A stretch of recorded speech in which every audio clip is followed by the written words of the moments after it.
Everyone, today I will be reviewing this controversial figure. Not that controversial actually, but a lot of people don't think this is worth $35, and I thought it would be an interesting video idea, so I decided to make this. So the paint and detail is pretty simple. I'm not too familiar with the Heisei MechaGodzilla design, but what I know about this is like the basics. From what I can see, it's pretty accurate. I think the neck is probably too short though. I probably will pull up a picture of it after I finish this recording, just to compare it, because I think it looks good enough for like a small toy. I think probably like a 8 to 9 to 10. I think the details could be better, but is like a really small toy. So I'll give it a pass. So I forgot to add the paint part. So yeah, I already went over the details, but the paint, well, it's pretty simple. Like I said, like the details. There's the yellow eyes, obviously. There's black on the arms. And I think that's the only place where there's color, actually. Now, there's some black here, but it's pretty much it. Yeah, pretty simple. I think they could have added some wash to it for the $35 price. I'd say it's a pass, but definitely could have used some more color. So I feel like the weakest part of this figure is, well, not weakest, that would probably be the size.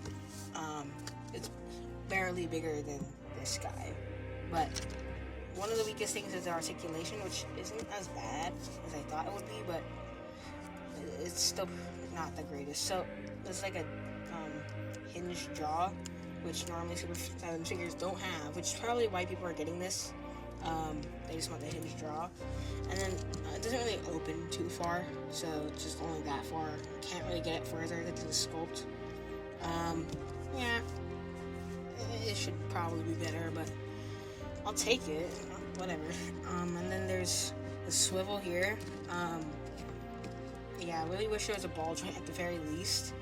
That's what I thought it would be, but they just put a swivel, which is really disappointing. Hey, at least there's articulation. I wouldn't even expect them to put it for such a tiny figure like this. And then here, there's no neck articulation, obviously, so arms, they barely go out. They only go out that far, and out, and then it swivels like that.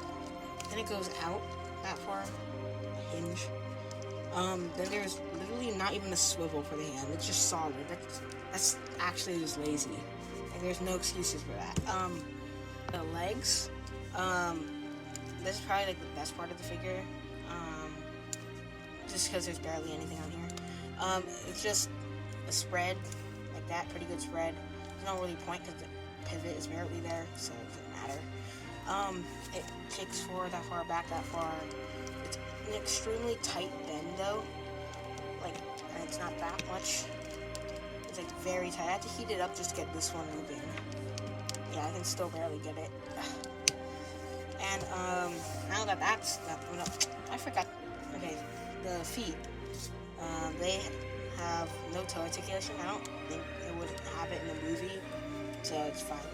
But it could go up that far. I think this one goes up further. Yeah, you can push it back and forth, but at first I didn't even know it could do that because how tight it was. I also had to heat that up, so yeah, you can push it up like that, just literally barely. And then the pivot goes like that. That doesn't really do too much. Probably have to like fiddle with it to get a better pivot and stuff, but yeah. The tail, there's literally nothing there. Like, it's just solid. I don't know if he moved his tail in the movie, but whether he did it or not, I think he really should have had like at least 2 joints, like one here at the tail, because this is just boring. And to make up for the price, the 89 Godzilla had a bendy wire tail. This guy doesn't even have a ball joint or a swivel at the torso. He could have had something like that, at least some articulation at the tail or the waist. So yeah, articulation, I'd say for articulation, I give it like a 6. But for this quality and stuff, I'd give it like a 7. But in general, like compared to other figures, it's probably just gonna be probably like a 5 or 4 because it's not that good. But for like a small toy, like I said, the standards are low. This isn't that bad. For size comparison, I have a few MechaGodzilla figures. We have this Super7 transformed MechaGodzilla. I'm pretty sure it's 74. Yeah, 74 or 75. I'm pretty sure it's 74. It's right there. Sure, MechaGodzilla. Then we have MechaGodzilla 2002. Bandai Movie Monster Series, heavy armed, I think it was. You pretty much towers over them. And then we have, this is a custom, but it's pretty much, it's barely taller than the original size. He'll go right there.